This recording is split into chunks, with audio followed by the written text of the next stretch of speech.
എല്ലാവർക്കും സുഖല്ലേ? Welcome to Sajina's kitchen. നമുക്ക് പെട്ടെന്നൊരു ചോക്ലേറ്റ് കേക്കൊക്കെ കഴിക്കണമെന്ന് തോന്നുമ്പോൾ വെറും 10 മിനിറ്റിൽ തയ്യാറാക്കാൻ പറ്റുന്ന ഒരു ചോക്ലേറ്റ് മഗ് കേക്കിൻ്റെ റെസിപ്പിയുമായാണ് ഇന്ന് ഞാൻ വന്നിരിക്കുന്നത്. ഇതിന് ഓവനൊന്നും വേണ്ട, ഓവൻ ഇല്ലാതെയാണ് നമ്മളിത് റെഡിയാക്കുന്നത്. അപ്പോൾ ഒന്ന് കണ്ടു നോക്കിയാലോ? അതിനു മുമ്പ് വീഡിയോ ഇഷ്ടമായാൽ പ്ലീസ് ചാനലൊന്ന് സബ്സ്ക്രൈബ് ചെയ്ത് സപ്പോർട്ട് ചെയ്യണേ. കൂടെ കുഞ്ഞ് ബെല്ലൈക്കനൊന്ന് ക്ലിക്ക് ചെയ്യുമ്പോൾ ഓൾ എന്ന ഓപ്ഷൻ തന്നെ ക്ലിക്ക് ചെയ്യണേ. എങ്കിലേ ഞാടുന്ന പുതിയ വീഡിയോസിൻ്റെ നോട്ടിഫിക്കേഷൻ നിങ്ങൾക്ക് കൃത്യമായിട്ട് കിട്ടുള്ളൂ. ഇതിനു വേണ്ടി ആദ്യം തന്നെ നമുക്കൊരു ബൗൾ എടുക്കാം. ഇതിലോട്ടേക്ക് 3 ടേബിൾ സ്പൂൺ മൈദ ചേർത്ത് കൊടുക്കാം. അപ്പോൾ നമ്മൾ 3 ടേബിൾ സ്പൂൺ മൈദ ചേർത്ത് കൊടുത്തിട്ടുണ്ട്. ഇനി ഇതിലോട്ടേക്ക് 1 ടീസ്പൂണോളം ബേക്കിംഗ് സോഡ ചേർത്ത് കൊടുക്കാം. പിന്നെ നമുക്ക് ഇതിലോട്ടേക്ക് 3 ടേബിൾ സ്പൂണോളം കൊക്കോ പൗഡർ ചേർത്ത് കൊടുക്കാം. പിന്നെ 3 ടേബിൾ സ്പൂണോളം പഞ്ചസാര കൂടി ചേർത്ത് കൊടുക്കാം. അപ്പോൾ ഇതൊക്കെയാണ് നമ്മളെ ഡ്രൈ ഇൻഗ്രീഡിയൻസ്. ആദ്യം നമുക്ക് ഈ ഡ്രൈ ഇൻഗ്രീഡിയൻസ് ഒക്കെ നമുക്ക് നന്നായിട്ടൊന്ന് മിക്സാക്കി കൊടുക്കാം. നമ്മളിതിൽ ചേർത്തിട്ടുള്ള ബേക്കിംഗ് സോഡയും എല്ലാ മിക്സ് പൗഡറുകളൊക്കെ നന്നായിട്ടൊന്ന് മിക്സായിട്ട് വരണം. അതുവരെ ഒന്ന് നന്നായിട്ടൊന്ന് മിക്സാക്കി കൊടുക്കാം. ഇനി ഇതിലേക്ക് നമുക്ക് വെറ്റ് ഇൻഗ്രീഡിയൻസ് ചേർത്ത് കൊടുക്കാം.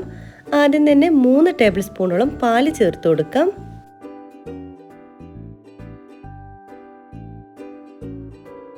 പിന്നെ 1/2 ടീസ്പൂണോളം വാനില എസൻസ് ചേർത്ത് കൊടുക്കാം. നല്ലൊരു ഫ്ലേവറിന് വേണ്ടിയിട്ടാണ്. പിന്നെ 2 ടേബിൾ സ്പൂണോളം വെജിറ്റബിൾ ഓയിൽ ചേർത്ത് കൊടുക്കുക, അല്ലെങ്കിൽ സൺഫ്ലവർ ഓയിൽ ചേർത്ത് കൊടുത്താലും മതി. എന്നിട്ട് നന്നായിട്ടൊന്ന് മിക്സ് ചെയ്ത് കൊടുക്കുക. സ്പൂണോ ഫോർക്കോ ഉപയോഗിച്ചിട്ട് നല്ലവണ്ണം തന്നെ യോജിപ്പിച്ചെടുക്കണം. അപ്പോൾ ഇതിവിടെ നന്നായിട്ടൊന്ന് മിക്സ് ആക്കി എടുക്കട്ടെ. അപ്പോൾ നമ്മുടെ മിക്സ് ഇവിടെ റെഡി ആയിട്ടുണ്ട്. കണ്ടില്ലേ, ഈ ഒരു രീതിയിലാണ് നമ്മുടെ മിക്സ് ഉണ്ടാവുക. അപ്പോൾ ഇന്ന് നമ്മൾ ചെയ്തെടുക്കാൻ പോകുന്നത് ഒരു പേപ്പർ കപ്പിലാണ്. നിങ്ങളെ കയ്യിൽ പേപ്പർ കപ്പ് ഇല്ലെങ്കിൽ ബൗളിലും ചെയ്യാം. ഈ 2 മെത്തേഡിലും ഞാനിന്ന് കാണിക്കുന്നുണ്ട്. ആദ്യം പേപ്പർ കപ്പിൽ എങ്ങനെ ചെയ്യുന്നത് നോക്കാം. ഞാനിപ്പോൾ 2 കപ്പിലേക്ക് ആക്കിയിട്ടാണ് ഇത് കാണിക്കുന്നത്. സാധാരണ ഒരു കപ്പ് കേക്കിൻ്റെ സൈസിലാണ് ഒരു കേക്ക് ഉണ്ടാവുക. അപ്പോൾ നമ്മുടെ ഒരു മിക്സ് 2 കപ്പിലേക്ക് ആക്കിയിട്ട് മാറ്റി കൊടുക്കാം. കണ്ടോ, ഇവിടെ 2 കപ്പിലേക്ക് നമ്മൾ മാറ്റി കൊടുത്തിട്ടുണ്ട്. എന്നിട്ട് നന്നായിട്ടൊന്ന് ടാപ്പ് ചെയ്ത് കൊടുക്കാം. ഇപ്പോൾ ഇവിടെ നന്നായിട്ട് ടാപ്പ് ചെയ്ത് എടുത്തിട്ടുണ്ട്. ഇനി നമുക്കിതെങ്ങനെ ബേക്ക് ചെയ്യുന്നത് നോക്കാം. ഇനി നമ്മൾ സോസ് പാനിലോട്ടേക്ക് നമ്മൾ ഈ ഒരു കപ്പ് കേക്ക് 2 വെച്ച് കൊടുക്കാം. അതിനുശേഷം ലോ ഫ്ലെയിമിൽ ഒരു 10 മിനിറ്റ് നമുക്ക് ലോ ഫ്ലെയിമിൽ ഇതൊന്ന് ബേക്ക് ചെയ്തെടുക്കാം. അപ്പോൾ ഒരു തവണ കൂടി ഞാൻ സെയിം ബാറ്റർ റെഡിയാക്കിയിട്ടുണ്ട്. ഇത് നമുക്കിനി ബൗളിൽ എങ്ങനെ സെറ്റ് ചെയ്തെടുക്കുന്നത് നോക്കാം. അപ്പോൾ ആദ്യം തന്നെ നമുക്കിതൊരു ബൗൾ എടുക്കാം. എന്നിട്ട് ഇതിലോട്ടേക്ക് നമ്മൾ തയ്യാറാക്കിയ നമ്മുടെ ബാറ്ററിൽ നിന്നും പകുതി ഇതിലോട്ടേക്ക് ഇട്ട് കൊടുക്കാം. ഇനി ഇതിൻ്റെ ടേസ്റ്റ് ഒന്ന് എൻഹാൻസ് ചെയ്യാൻ വേണ്ടി ഏതെങ്കിലും ചോക്ലേറ്റ് വെച്ച് കൊടുക്കാം. ഞാനിവിടെ ഡയറി മിൽക്കാണ് വെച്ച് കൊടുക്കുന്നത്. ഇനി ഡയറി മിൽക്കോ സ്നിക്കേഴ്സോ അങ്ങനെ ഏതുതരം ചോക്ലേറ്റും വെച്ച് കൊടുക്കാം. നിങ്ങൾക്ക് ഏത് ഫ്ലേവറിലാണ് വേണ്ടത് അങ്ങനെ ഏതുതരം ചോക്ലേറ്റ് നമുക്ക് വെച്ച് കൊടുക്കാം. പിന്നെ നമ്മളിതിലേക്ക് കുറച്ചും കൂടിയും ടേസ്റ്റ് കൂട്ടാൻ വേണ്ടി ഇതിലേക്ക് നമ്മൾ കുറച്ച് നട്ട്സ് ചേർത്ത് കൊടുക്കുന്നുണ്ട്. നിങ്ങളുടെ കയ്യിൽ ഏതൊക്കെ നട്ട്സാണോ ഉള്ളത് അതൊക്കെ നിങ്ങൾക്ക് ചേർത്ത് കൊടുക്കാം. ഇതൊക്കെ വെക്കുമ്പോൾ ടേസ്റ്റ് ഒന്നുകൂടി കൂടും കേട്ടോ. നമ്മൾ കഴിക്കുമ്പോൾ നല്ലൊരു ചോക്ലേറ്റ് നട്ടി ഫ്ലേവർ ഉണ്ടാവും. അപ്പോൾ ഇഷ്ടമുള്ളത്ര നിങ്ങൾക്ക് നട്ട്സ് വെച്ച് കൊടുക്കാം. അതിനുശേഷം ബാക്കി വന്ന നമ്മുടെ ഒരു ബാറ്ററി ഇതിൻ്റെ മുകളിലോട്ട് ഇട്ടൊന്ന് കവർ ചെയ്തെടുക്കാം. എന്നിട്ട് നന്നായിട്ടൊന്ന് ടാപ്പ് ചെയ്ത് കൊടുക്കാം. ഇപ്പോൾ നന്നായിട്ട് ടാപ്പ് ചെയ്ത് കൊടുത്തിട്ടുണ്ട്. അപ്പോൾ നമ്മൾ ആദ്യം വെച്ചിട്ടുള്ള കപ്പ് കേക്ക് 10 മിനിറ്റിനുള്ളിൽ തന്നെ റെഡി ആയിട്ടുണ്ട്.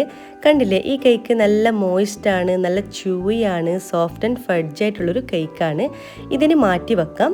ഇനി സെയിം പാനിൽ തന്നെ ബൗളിൽ വെച്ചിട്ടുള്ള കേക്കും വെച്ചിട്ട് 10 മിനിറ്റ് നമുക്ക് ലോ ഫ്ലെയിമിലൊന്ന് ബേക്ക് ചെയ്തെടുക്കാം. അപ്പോൾ 10 മിനിറ്റ് ശേഷം കണ്ടില്ലേ, നമ്മൾ ബൗളിൽ വെച്ചിട്ടുള്ള കേക്കും നന്നായിട്ട് തന്നെ സെറ്റായി വന്നിട്ടുണ്ട് കേട്ടോ. ഇനി നമുക്കിനി മാറ്റി വെക്കാം.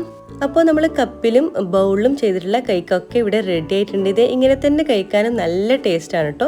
പിന്നെ കുറച്ചും കൂടി ഡെക്കറേറ്റ് ചെയ്യണമെങ്കിൽ നിങ്ങൾക്ക് ഇഷ്ടമുള്ള രീതിയിൽ ചെയ്തെടുക്കാം. അപ്പോൾ നമ്മൾ ഈ ബൗളിൽ ചെയ്തിട്ടുള്ള കേക്കിലേക്ക് ഞാൻ ഇത്തിരി ഷുഗർ പൗഡറും അതുപോലെ തന്നെ ചോക്ലേറ്റ് സിറപ്പും വെച്ചിട്ടൊന്ന് ഡെക്കറേറ്റ് ചെയ്തെടുത്തിട്ടുണ്ട്. നിങ്ങളുടെ ഇഷ്ടത്തിനനുസരിച്ച് നിങ്ങൾക്ക് ചെയ്തെടുക്കാം കേട്ടോ. അങ്ങനെ ചെയ്യണം നിർബന്ധമൊന്നുമില്ല, കുറച്ചും കൂടി കാണാനുള്ള ഒരു ഭംഗിക്ക് വേണ്ടി ചെയ്തതാണ്.